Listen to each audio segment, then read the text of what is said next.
Hi, welcome back to HBCU Voices, Real Story, Real Impact. We are here with Dr. Shaquita Mhm. Adams-Smith. She's a seasoned behavioral health specialist holding bachelor's and master's degree in social work, along with a doctorate in education. With 15 years of experience as a community-based social worker in Philadelphia, she has worked across diverse settings, assisting adults, children, families with various challenges. Dr. Adam Smith specializes lie in addressing issues such as depression, anxiety, trauma, abuse, and family dynamics.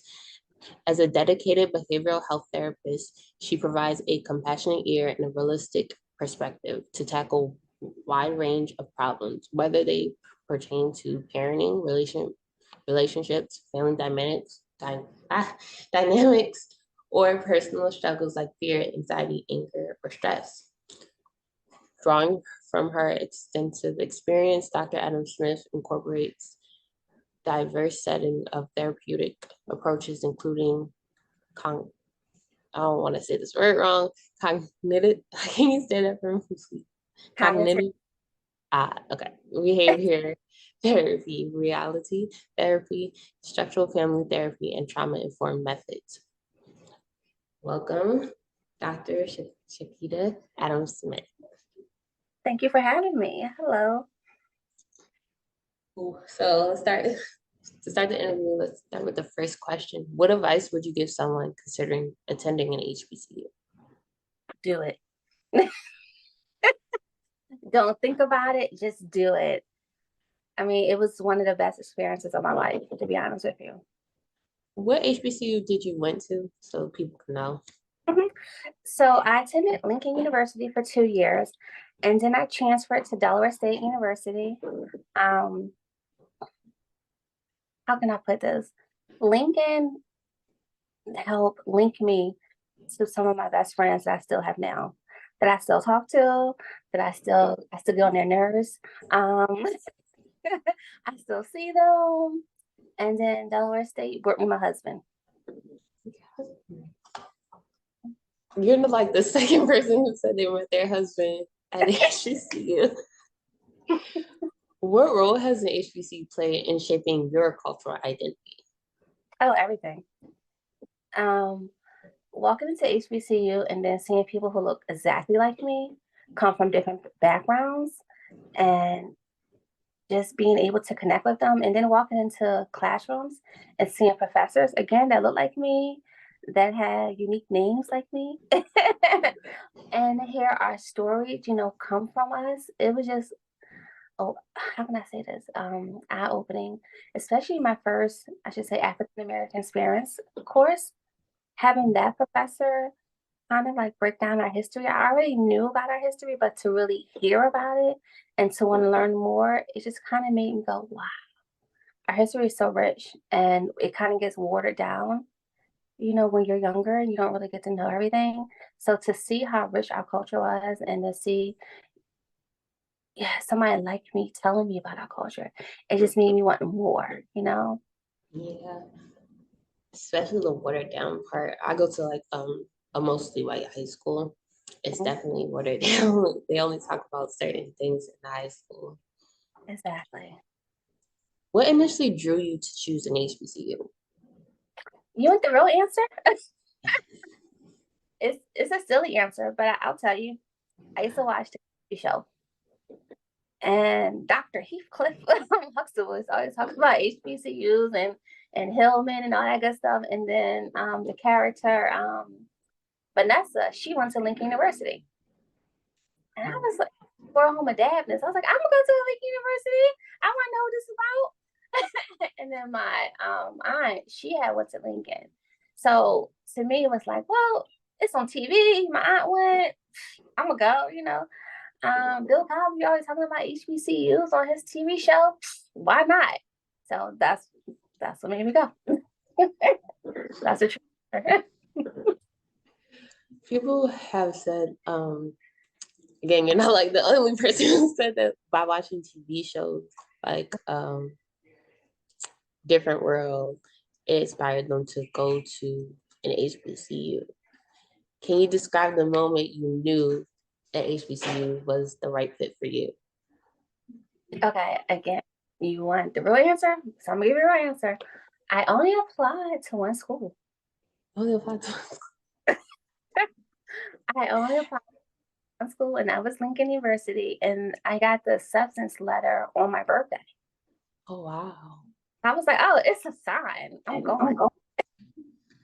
No say nothing else, just I'm going. I'm going. That's it. That's it. How has the sense of community at your HBCU impacted your college journey and your life in general? Oh, well, like I said, my first day there, when I walked onto campus, I felt at home, right? Like I Mm. was nervous. Don't get me wrong. I was extremely nervous and shy and scared and all that good stuff. But I met my roommate, and then I met like some other girls that first day on the first floor, and we're literally still friends to this day. So having them like in my life, since the first day of college, they helped me get through school, right? When we started school, we all started together.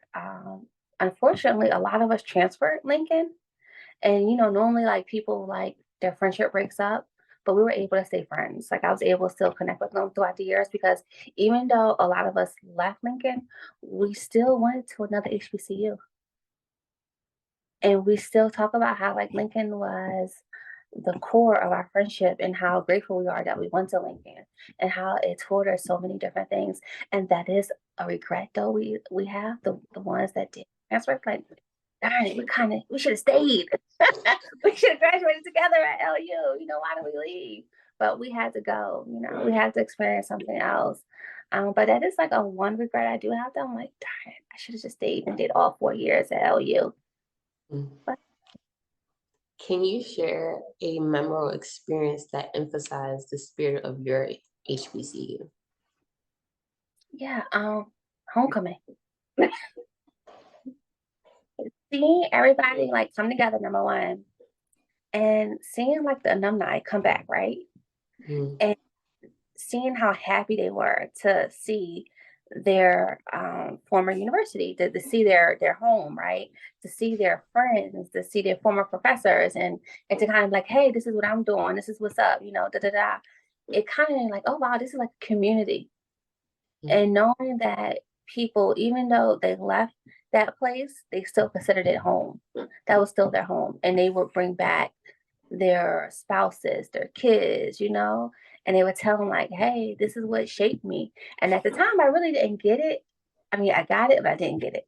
But now, as an adult, I get it. I've heard so much about the different HBCUs, homecoming, how it affected everything. Do you have anything else you would like to give, like advice on? Anything else you would like to say?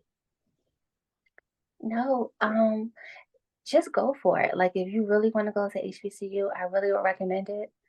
I really recommend just going there and giving it your all and just being immersed in the culture, just taking it all in. It will be a culture shock because, everything's not going to be watered down. So just be prepared for it because I remember like a lot of stuff I came into thinking, oh, I could, handle it, but it wasn't watered down. So you kind of just had to like take the serving, right? Mm. And go with it. So I would just say just go with it and connect with your people, build your community at your school, you know, Mm. find your tribe that can help you get through it. And they'll be So, like the best. so I'm a baker, and for fundraising, I'm baking baked goods. What is one of your favorite baked goods? I'm so greedy. I love baked goods. That is my downfall. That is my addiction. But I love chocolate chip cookies. I love pound cake, apple pie. Like I'm a sweets girl, but chocolate chip cookies is like my thing. Like I can't say no to or a slice of cake. That's good to hear. Um, Again, anything else you want to say to the people who are going to be watching this? Not that I can think of, but I'll just say go for it. Follow your dreams. Find that right school for you and just go for it. Well, thank you for being on HBC Voices, Real Stories, Real Impact. Thank you. You're welcome.